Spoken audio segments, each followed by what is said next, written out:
정말로 중요한 이 로마서 8장 말씀을 한번 정리하려고 합니다. 우리가 로마서 이제 7장 마지막 부분에서 무엇을 보았냐면 사도 바울이 겪고 있는 세 가지의 갈등, 모순에 대해서 한번 생각을 했었어요. 그리고 이 갈등은 지금도 정말로 하나님을 바라며 살아가는 영이 살아있는 성도라면 겪게 되는 모순이라는 겁니다. 갈등이라는 거예요. 첫 번째 갈등이 뭐였냐면 자신이 원하는 대로 행하지 못하는 모순이에요. 우리 로마서 7장 18절 19절 말씀 함께 읽어볼까요? 내 소 곧 내 육신에 선한 것이 거하지 아니하는 줄을 아노니 원함은 내게 있으나 선을 행하는 것은 없노라. 내가 원하는 바 선은 행하지 아니하고 도리어 원하지 아니하는 바 악을 행하는도다. 아멘. 이게 바울의 갈등이 뭐예요? 자신은 정말로 하나님을 기뻐하는 그런 행동을 하고 싶다라는 거예요. 그런 선을 행하고 싶다라는 겁니다. 그런 마음이 가득해요. 아마 우리도 마찬가지일 겁니다. 우리도 하루하루 살아가면서 한 주간 살아가면서 주일날 주신 말씀으로 힘을 얻고 이번 한 주간 정말로 믿음으로 승리해야지. 하나님이 기뻐하시는 그 길을 걸어야지. 다짐을 합니다. 그런데 현실은 어떻다라는 거예요? 하나님이 기뻐하는 선을 행하고 싶은데 현실은 내가 악을 행한다라는 겁니다. 그래서 이게 바울이 겪고 있는 첫 번째 갈등, 모순이라는 거예요. 두 번째는 뭐예요? 새 삶과 옛사람이 공존하다라는 거예요. 공존.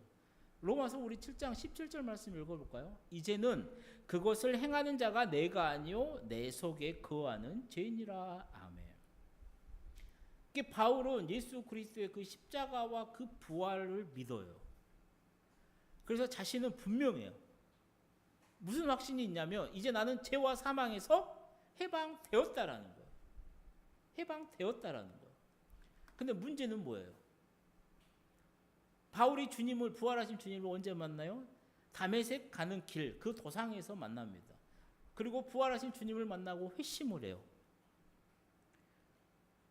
얼마나 좋아요. 주님을 만났어요.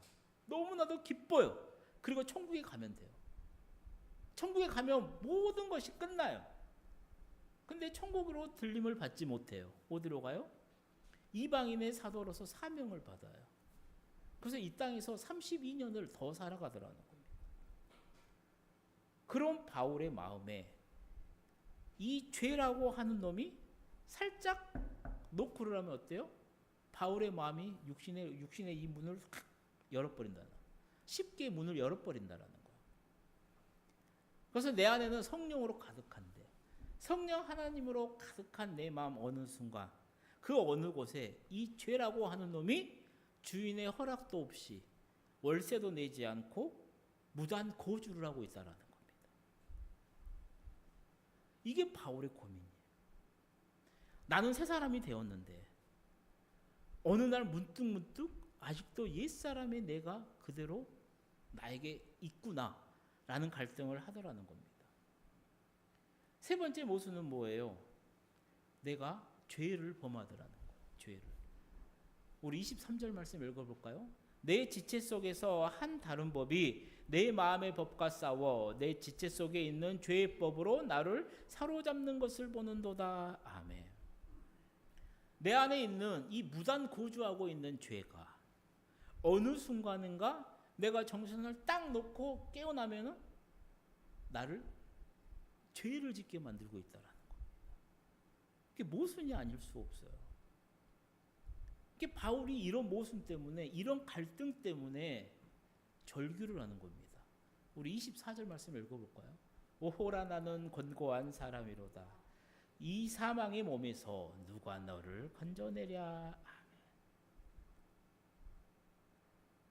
바울이 이런 고민을 한다는 거야. 로마서 7장에서. 근데 바울은 원래 이런 고민을 하는 사람이 아니었어요. 원래 바울이 누군지는 우리가 잘 알잖아요. 부활하신 예수님을 만나기 전에 바울의 이름은 가장 높은 자, 사울이었습니다. 그리고 바울은 정말로 정통 유대인이었어요. 바리새인이었고요. 이게 엄청난 훈련과 교육을 받았어요. 그 시대에 정말로 기대주였습니다. 당시 유대인들은요, 옛 시대, 옛날 시대와 옛 시대와 다가올 시대에 대한 그 기대감을 가지고 있었습니다. 당시 유대인들의 생각은 뭐였냐면, 옛 시대, 옛날 시대는 메시아가 오기 전에 옛 시대는 뭐였냐면 죄, 죽음, 악, 사탄이 지배하는 시대였다라는 거예요. 그리고 이 시대, 옛 시대를 연 사람이 누구예요? 바로 아담이었다라는 거예요. 당시 유대인들은 그렇게 생각을 했어요.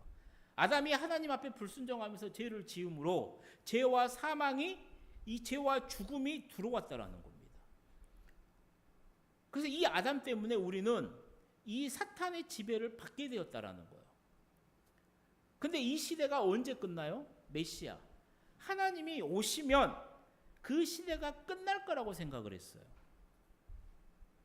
그래서 이 시대가 끝나면 하나님이 오시고 난 다음에 메시아의 시대는 뭐냐면 하나님을 아는 지식이 깊어져요.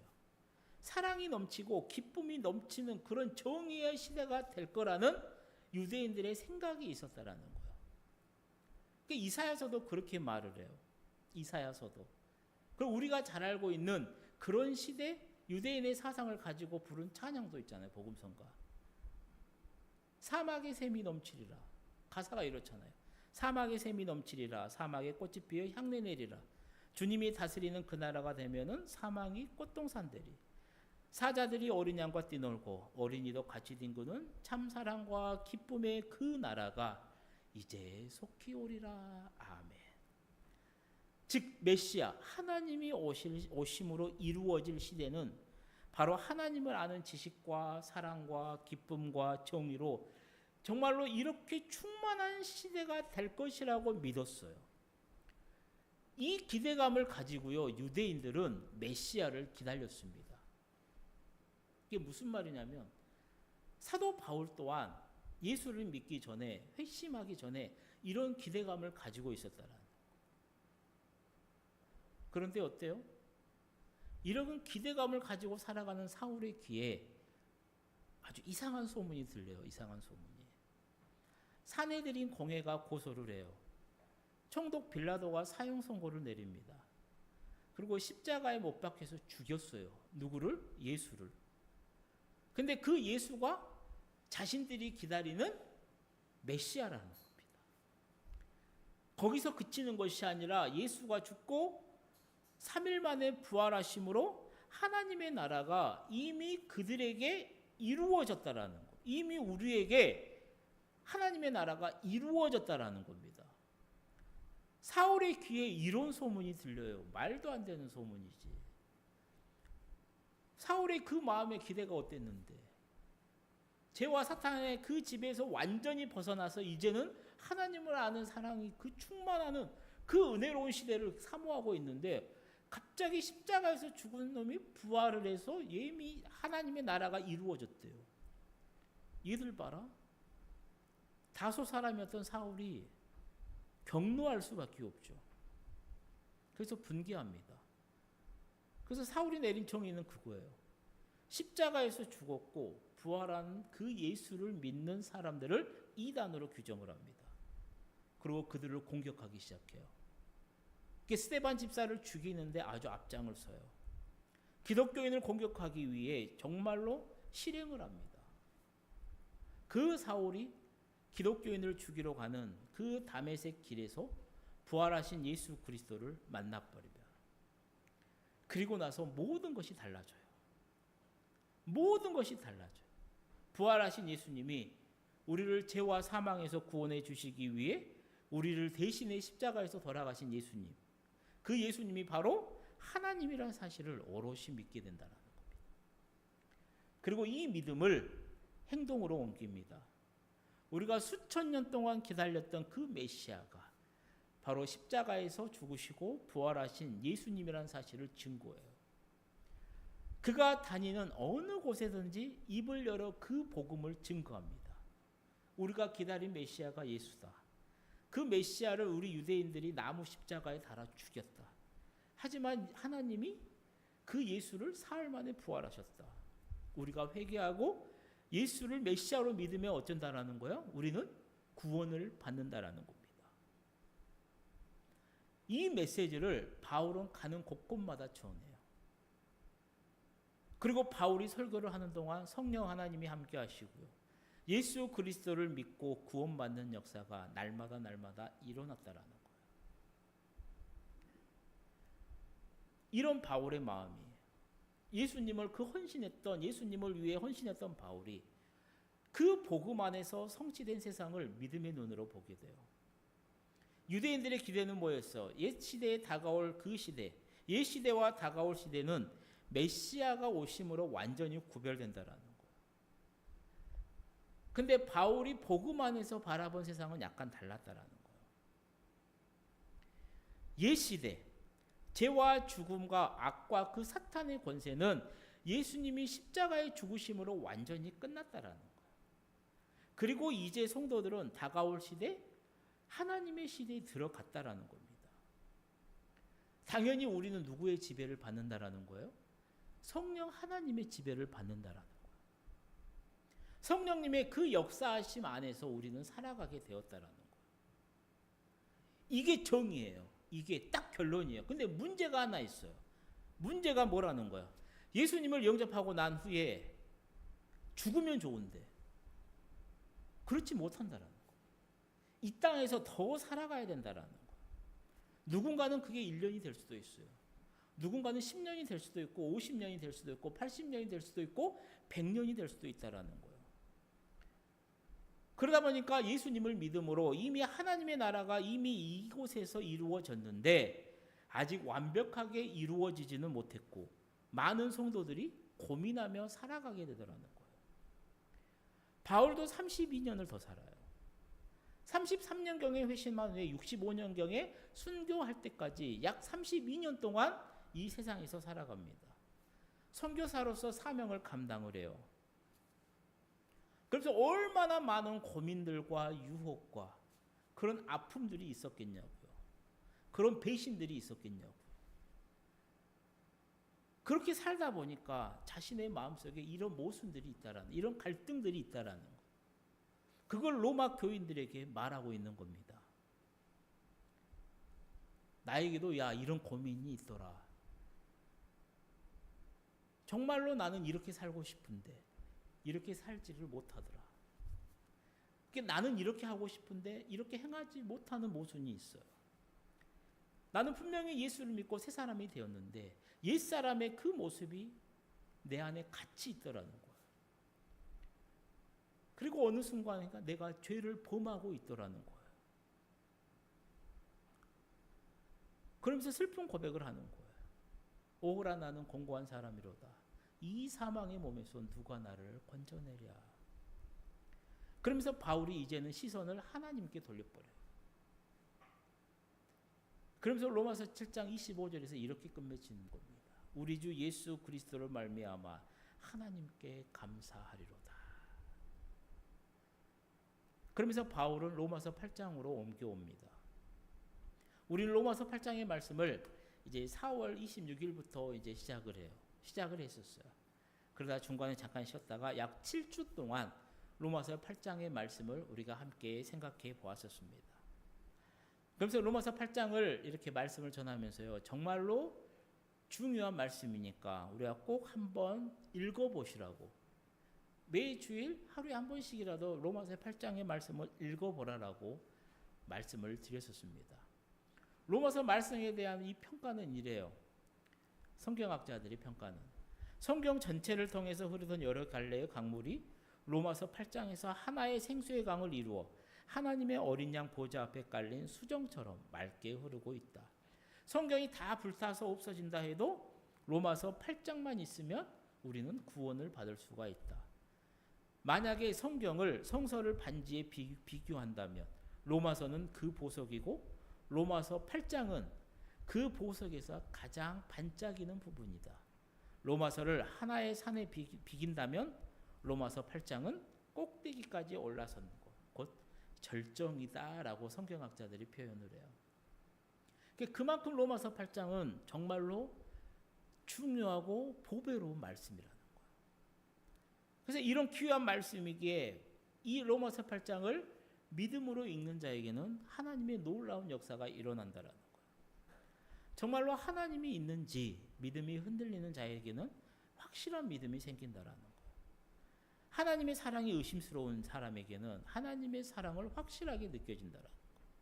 내 정욕이 사라질 거고 정말로 성령님이 내 삶 가운데서 어떻게 나를 이끌고 계신지 그것을 체험하게 될 거라는 겁니다. 그리고 고독할 때는 하나님의 함께 하심을 우리는 느끼게 될 거라는 거예요.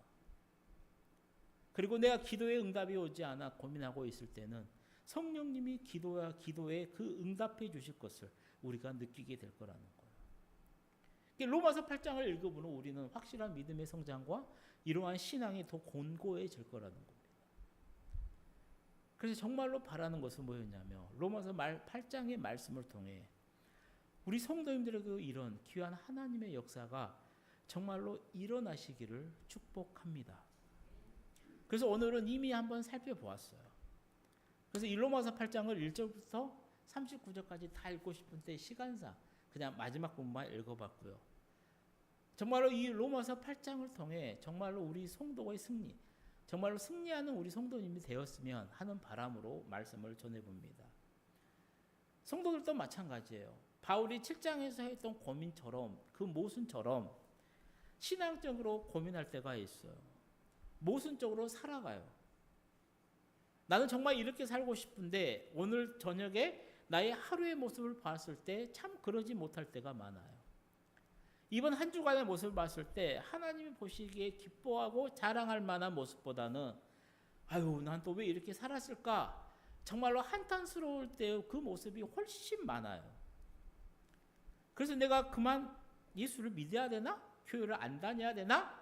라고까지 고민한 사람도 있을지도 몰라요. 바울의 고민도 그거였어요.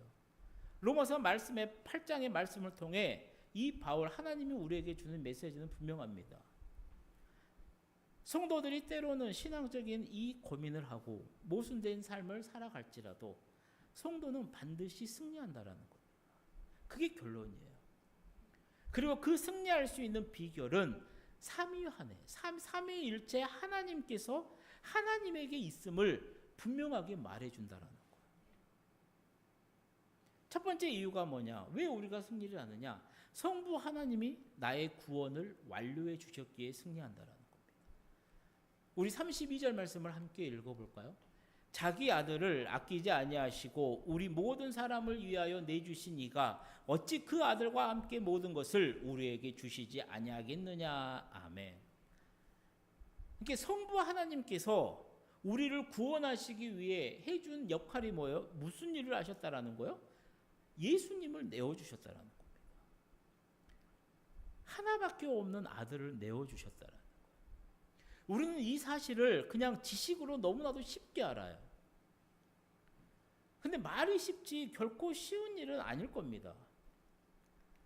한번 결혼식을 생각을 해보세요. 예전에 결혼식을 가게 되면요, 종종 이제 이렇게 결혼식을 할 때 식장에서 딸을 시집 보내는 그 부모님들이 우는 모습을 볼 때가 있었어요. 아마 요즘도 종종 아마 가면 볼 그런 모습일 것 같아요. 예지중지 20-30년 동안 정말로 예쁘게 키웠어요. 근데 이 딸을 정말로 도둑 같은 사위에게 줘야 된다니까. 정말 아버지로서 정말 이 감정이 이렇게 좀 북받쳐 올라와 자신도 모르는 사이에 눈물을 흘린다라는 거죠.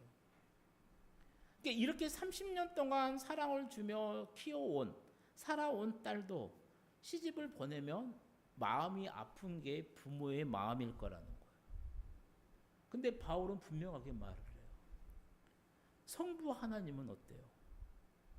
죄와 사망의 구렁텅이에서 헤매고 있는 그 원수된 우리를 구원하기 위해 자신의 유일하신 아들, 3대 독자, 4대 독자도 아닌 딱 하나밖에 없는 예수 그리스도를 십자가에 내어주셨다라는 겁니다.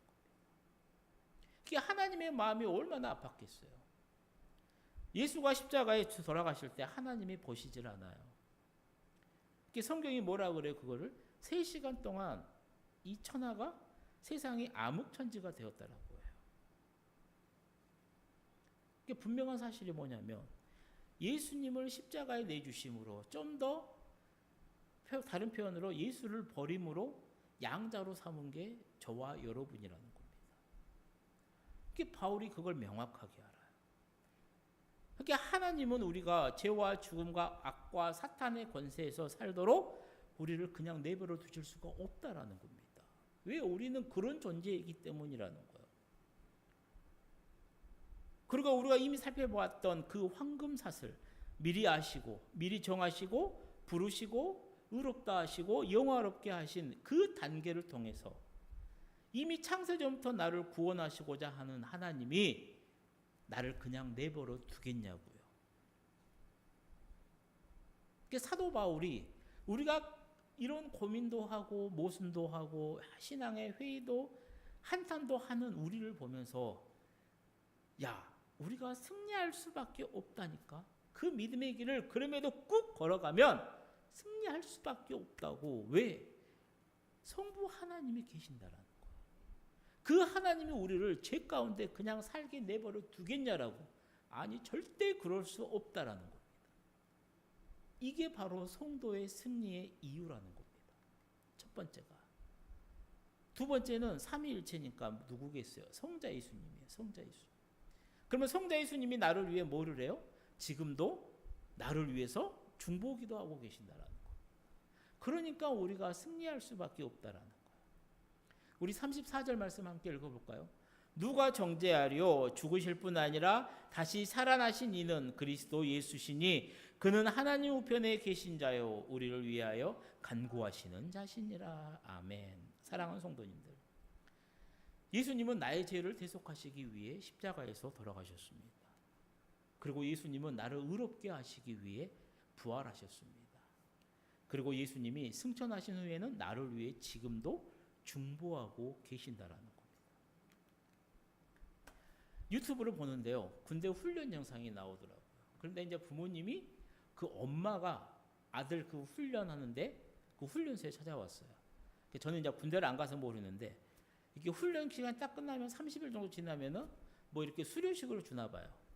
그래서 이제 수료식을 줄 때 이렇게 뭘 다나 봐요. 이등병 그 딱지라든가. 그걸 하기 위해서 이제 훈련소에서 부모님들에게 연락을 했고 이제 부모님들이 그 훈련소에 딱 모이는 겁니다.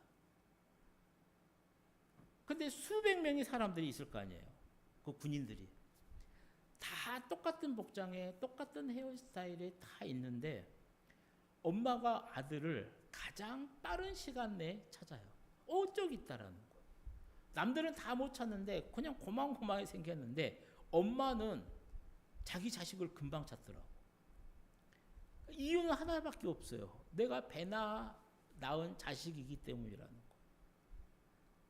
수많은 사람들이 있어도요, 내 새끼는 그냥 보입니다. 예수님에게 있어 우리가 그런 것 같아요. 예수님에게 있어 우리는 전부입니다. 십자가에서 죽으심으로 낳은 아들이 바로 우리라는 거예요. 그 귀한 우리를 위해서 예수님이 지금도 무슨 일을 하느냐? 하나님의 보좌 우편에 앉아서 나를 위해, 우리를 위해 기도하고 계신다라는 겁니다. 근데 우리가 어떻게 승리하지 않을 수 있겠냐라는, 그게 성경이 말하는 진리입니다. 세 번째는 성령 하나님이에요. 성령 하나님이 나를 지켜주시기에 우리는 승리할 수밖에 없다라는 거예요. 헬라어 원문으로 보게 되면 로마서 8장에는 성령이라고 하는 이 단어가 19번이 나옵니다. 그래서 어떤 이는 이 로마서 8장을 성령의 역할에 관한 소논문이라고도 말을 해요. 성화를 위해 성령을 위한 역할장, 성령님의 역할장이라고도 해요. 쉽게 말하면 로마서 8장은 뭐냐면 너희 속에 하나님의 영이 거하신다라는 말을 하고 싶다라는 거예요. 우리 안에 하나님의 영이 있다라는 거예요. 그러니까 성령님이 우리를 모순에 빠진 채 죄의 구렁텅이에서 헤매이도록 그냥 놔두지 않는다라는 겁니다. 그래서 로마서 8장이 그것을 우리에게 말을 해요. 우리 두 군데만 한번 읽어볼까요? 로마서 8장 1절에서 2절 말씀이에요. 그러므로 이제 그리스도 예수 안에 있는 자에게는 결코 정죄함이 없나니 이는 그리스도 예수 안에 있는 생명의 성령의 법이 죄와 사망의 법에서 너를 해방하였음이라. 아멘. 26절 27절 말씀입니다. 이와 같이 성령도 우리의 연약함을 도우시나니 우리는 마땅히 기도할 바를 알지 못하나 오직 성령이 말할 수 없는 탄식으로 우리를 위하여 친히 간구하시느니라. 마음을 살피시는 이가 성령의 생각을 아시나니 이는 성령이 하나님의 뜻대로 성도를 위하여 간구하심이니라. 아멘. 성령님이 나와 함께 하시고 나를 위해 기도하시고 나를 위해 탄식하시며 기도하는 한 성도인 우리는 승리할 수밖에 없다라는 겁니다. 사랑하는 성도님들, 그렇습니다. 이렇게 성부, 성자, 성령, 이 하나님 삼위일체 하나님이 우리를 지켜주시기에 우리는 절대로 패할 수가 없다라는 것이죠. 이제 말씀을 마치려고 합니다. 사랑하는 성도님들, 오늘 우리도 어쩌면 이 바울처럼 그런 모순됨으로 인해서 고민할 수밖에 없어요. 그때마다 우리가 생각해야 될 게 뭐냐면 삼위일체 하나님이에요. 성삼위 하나님께서 나를 위해 어떤 사역을 하셨는지 한번 우리 묵상해 보시기를 바랍니다. 그리고 우리가 오늘 함께 읽었던 이 로마서 8장의 그 마지막 부분을 우리 함께 읽어보면서 정말로 승리의 삶을 살아가시기를 축복합니다. 이거 한 번만 넘겨주실래요? 로마서 8장 35절에서 39절 말씀입니다.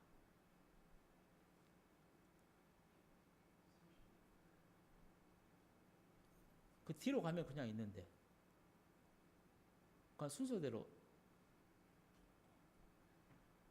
자, 누가 우리를 그리스도의 사랑에서 끊으리요? 환난이나 권고나 박해나 기근이나 적신이나 위험이나 칼이라. 기록된 바 우리가 종일 주를 위하여 죽임을 당하게 되며 도살당할 양같이 여김을 받았나이다 함과 같으니라.